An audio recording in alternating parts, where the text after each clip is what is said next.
ભુજ સ્વામિનારાયણ મંદિરના વડેલ સંત સદગુરુ સ્વામી કૃષ્ણપ્રસાદ દાસજી અક્ષરધામ નિવાસી થતા હરિભક્તોમાં ઊંડા શોકની લાગણી ફેલાઈ છે. ભુજ સ્વામિનારાયણ મંદિરના વરિષ્ઠ સંત સદગુરુ સ્વામી કૃષ્ણપ્રસાદ દાસજી 90 વર્ષની વયે બુધવારના રોજ અક્ષરધામ નિવાસી થયા હતા. સ્વામી શ્રીજીના અવસાનથી સત્સંગ સમાજમાં શોકની લાગણી વ્યાપી ગઈ છે.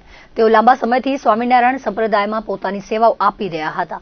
સ્વામીશ્રીની અંતિમ યાત્રા ગુરુવારે ભુજ સ્વામિનારાયણ મંદિર ખાતેથી નીકળી હતી, જેમાં મોટી સંખ્યામાં સંતો અને હરિભક્તો જોડાયા હતા.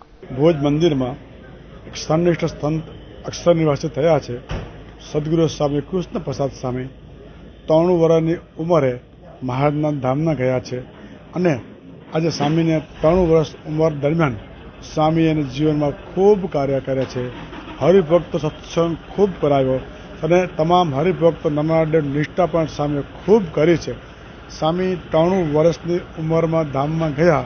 અંતિમ શ્વાસ સુધી સ્વામીએ ખૂબ સંતોનો મહંત સ્વામી તમામ સંતોનો રાજ્ય મળ્યો છે અને સ્વામીનું જીવન એવું હતું કે દયાળુમય જીવન હતું અને હંમેશા માટે એક નિસ્વાર્થ નરનાદેવની ખૂબ ભાવ અને પ્રેમથી સેવા કરી અને ખાસ કરીને કહેશું તો શ્રી સ્વામિનારાયણ ગંગાજી તપોવન ગુરુકુળ ત્યાં સ્વામી વર્ષો સુધી ત્યાં રહ્યા અને ત્યાં પ્રસાદી ગંગાજી રામપર ગંગાજી છે ત્યાં પણ સ્વામીએ ખૂબ હૃદયના ભાવથી સેવા કરી છે અને સ્વામીના સ્મૃતિ મંદિર ત્યાં પણ સ્વામીના હાથે અનેક કાર્યો આવા સત્સંગના કાર્યો સ્વામી કર્યા છે. આ સ્વામી અક્ષર નિવાસી થયા બાદ આખા સત્સંગને ખૂબ દુઃખ લાગ્યું છે, પણ ભગવાનની ઈચ્છા હોય એક એમ થયું ને નરનારાયણ દેવના સૌ સંતો અને તમામ હરિભક્તો એવી પ્રાર્થના કરે સ્વામીને ખૂબ ભગવાન સ્વામિનારાયણનું સુખ જીવનનો પ્રાપ્ત થયું છે.